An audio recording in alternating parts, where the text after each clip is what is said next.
মালেক। আপনারা এটাও দেখেছেন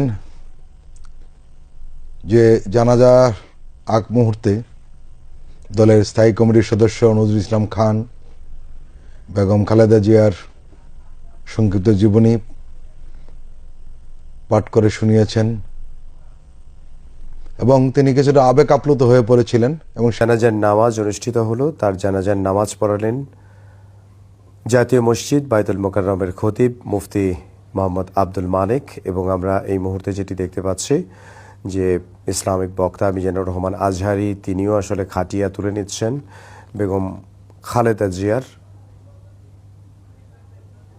এবং আমরা সেই চিত্রটি দেখতে পাচ্ছি।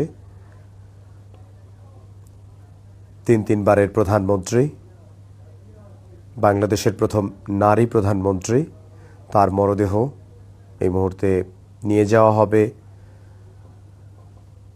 শেরেবাংলা নগরে শহীদ রাষ্ট্রপতি জিয়াউর রহমানের মাজারে। সেই শহীদ